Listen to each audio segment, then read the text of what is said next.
Bismillahirrahmanirrahim. Masih bicara Kak ngebahas tentang trigonometri. Stop dulu videonya, Bre. Kalian jawab ya. Nah, ada soal cerita kayak gini. Yuk kita jawab sama-sama. Kalau udah, kalian periksa jawaban kalian dengan jawaban Bapak ya. Kapal berlayar ke arah timur sejauh 30 mil. Kita gambarin lah ya. Timur itu berarti misalnya pusatnya di sini. Timur berarti ke sini ya. Ini 30 mil. Gitu. Terus dari sini kapal kemudian melanjutkan perjalanan dengan arah 30 derajat. Ingat, Bre. Ya 30 derajat. Berarti caranya gimana? Kita ambil sudut siku-siku dulu di sini, biar siku-siku di sini ya, atau sudut tegak lurus ya, seperti kayak di kompas ya. Nah, di sini adalah terbentuk sudut siku-siku, atau ini berarti sudutnya berapa? 90 derajat. Nah, 30 derajat itu adalah dari 90, nambahin. Berarti ke sinilah segini ya, kayak 30 derajat. Nah, berarti dari sini dia berbelok ke arah sana. Sejauh berapa derajat? Sejauh berapa mil? 60 mil gitu. Berarti sudut ini terbentuklah sudut berapa totalnya? 120 derajat. Yang ditanyain adalah jarak kapal dari posisi awal ke posisi saat ini gitu. Berapa? Berarti dari sini ke sini berapa gitu. Nah, katakanlah ini A, B, C gitu. Berarti yang ditanyain AC-nya itu berapa jaraknya gitu. Kita gunain konsep cos di sini ya. Kita gunain konsep cos dengan aturan kosinus. Apa aturan kosinus? Maka AC kuadrat itu punya rumus AB kuadrat ditambah BC kuadrat dikurangi 2 kali AB kali AC kali cos. Cos apa di sini? Cos B gitu ya. Karena di sini sudutnya ada 120 derajat. Maka AC itu yang ditanyain ya, AB berarti 30 kuadrat ditambah 60 kuadrat kurangi 2 kali 30 kali 60 kali cos B, berarti cos 120 gitu, karena sudut yang terbentuk 120. Yang ini berarti 900 ditambah 3600 kurangin ini 60 kali 60 3600 kali cos 120. Berapa kurangnya dari 180? Kurangnya adalah 60. Cos 60 adalah setengah gitu, karena kuadran 2 maka hasilnya minus ya. Aduh, terlalu bersemangat. Hasilnya minus. Sama dengan ini 4.500 ditambah berarti setengah dari 3.600 1.800. Hasilnya adalah AC kuadrat sama dengan akar dari AC sama dengan akar dari diakarin ya, karena yang kita cari adalah AC. Berarti 13 ke atas ini 1 6.300. Kita rasionalkan 63 itu akar dari 9 kali 7 kali 100. Nah, akar 9 itu 3 kali akar 100 itu 10. Akar 7-nya diam di dalam akar. Berarti 30 akar 7. Jawabannya adalah 30 akar 7 mil. B jawabannya, Bre. Gitu ya. Ini soal cerita dari trigonometri. Next video berikutnya. Bismillahirrahmanirrahim. Welcome back to Caraka. Nah, hari ini kita akan ngebahas tentang trigonometri, di mana trigonometri itu salah satu materi yang ada kisi-kisinya di TKA. Tapi kita coba bergelut dengan identitas trigonometrinya, Bre. Siapa tahu ada ya. Kalau misalnya ada, alhamdulillah. Kalau nggak ada juga, yang penting kita udah latihan gitu. Nah, ini nilai dari sin A tambah sin B per sin A kurangi sin B. Ingat, Bre, kalau ada penjumlahan pengurangan sin, kita ingatnya ke sin cos sama cosin. Sehingga bentuk ini itu akan sama dengan, ya, nah bentuknya itu adalah 2 sin, nah ini kan jumlah ya, penjumlahan sudut sinus. Berarti sin cos yang kita pakai. Kalau tambah. Kalau misalnya kurang, kita balikin jadi 2 cosin. Gitu, Bre.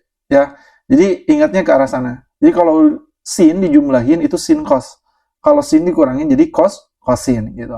Nah, di sini apa? Di sini tinggal penjumlahan bagi 2. 81 tambah 21 bagi 2.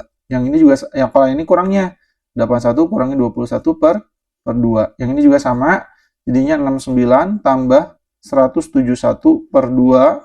Yang ini berarti 69 kurangi 171 per 2. Gitu, Bre. Ya, akan sama dengan 2 sin, jumlahin bagi 2, Bre. Berapa hasilnya? Iya, berarti 102 bagi 2. Berarti 51 derajat. Gitu kan, yang pakai derajatnya. Cosnya ini berapa? Berarti cos 60 bagi 2, cos 30 derajat. Per yang ini juga sama, 2 cos tambahin bagi 2. Berarti kalau ditambahin bagi 2 itu 120 ya, ini 240, benar gak sih? Oh benar, 240 bagi 2 berarti 120. Yang ini minus sin minus 51 derajat. Nah, gitu. Ya, ini kita coret. Ya, nah, untuk sin, ini kan sama nih atas bawah. Sin 51, yang ini min sin 51. Kita coret aja. Nah, karena sin itu sudutnya negatif, maka negatifnya keluarin. Jadi di sini cos 30 derajat dibagi min cos 120 derajat. Karena ini hasilnya jadi min sin 51 derajat. Karena sudutnya negatif gitu. Yang ini cos 30 itu berapa? Cos 30 itu akar 3 per 2 per cos 120 berarti min dari minus 1 per 2 gitu kan. Min dari minus karena di kuadran 2 yang ini. Jadi ini coret bawahnya, min kali min jadi plus. Jadi akar 3 per plus 1. Hasilnya akar 3. Mana jawabannya akar 3? Nah, jawabannya yang A. Gitu bre caranya ya. Jadi banyakin latihan. Ya ingat, banyakin latihan. Jangan lupa follow dan subscribe juga, like-nya jangan lupa ya. Biar kita terus semangat konten. Next, video berikutnya. Coba jawab soal nomor 23. Identitas trigonometri. Bismillahirrahmanirrahim. Next soal nomor 23. Stop dulu videonya bre. Yang belum jawab, jawab dulu. Kalau yang udah, tulis di kolom komentar di part sebelumnya berapa jawaban kalian. Nah kalau udah yuk kita samain bener gak jawaban kalian. Dalam bentuk sinus dan kosinus, bentuk 2 tangan X per 1 plus tangan kuadrat X adalah, ingat bre, di sini kita mainin sifat-sifat ya atau identitas dari trigonometri itu sendiri. Kita tulis dulu 2 tangan X per 1 tambah tangan kuadrat X. Nah, kita tulis dulu pembilangnya 2 tangan X per. Nah, kita tahu bahwa 1 plus tangan kuadrat X itu adalah identitas dari sekant kuadrat X gitu. Ya, kita punya identitas ini. Sedangkan kalau kebalikannya 1 plus kotangan kuadrat X itu akan sama dengan, nah, pasangannya dengan kosekan kuadrat X gitu. Ya, jadi kalian harus ingat ke arah ini. Jadi kalau tangan itu pasangannya dengan sekan. Kalau kotangan pasangannya dengan kosekan. Maka bentuk ini bisa kita rubah menjadi sekant kuadrat X gitu. Berarti akan sama dengan tangannya punya identitas. Karena ini sekan itu hubungannya dengan 1 per cos kuadrat X gitu ya. Nah, tangan itu berarti ada hubungannya dengan sin X per cos X gitu. Nah, kita kaliin jadi 2 sin X per cos X per 1 per cos kuadrat X. Dicoret aja, sehingga sisanya di sini masih ada 1. Terus dibalik, jadi 2 sin X dikali, ini dibalik jadi cos X gitu. Per 1 ya kalau misalnya ini. Karena ini udah dicoret, berarti ini kan sisanya 1 per cos X. Tinggal dibalik, karena penyebutnya pecahan, berarti dibalik aja. Jadi dia kali ke atas dan dibalik. 1 per cos jadinya cos per 1. Jadi hasilnya 2 sin X cos X gitu. Nah, ada nggak jawabannya 2 sin X cos X? Ada ya. Ini mana nih 2 sin X cos X? Ini ada 2 jawabannya.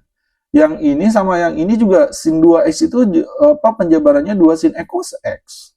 Ya, ini jawabannya kalau nggak A, dia bisa juga yang D gitu.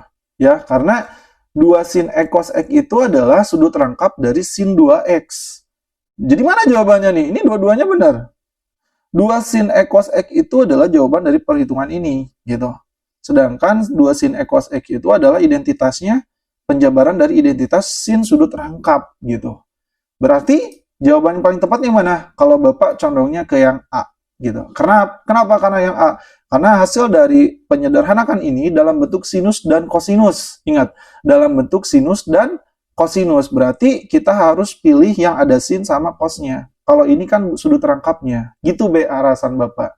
Ya, jadi jawabannya yang A karena dalam bentuk sinus dan kosinus.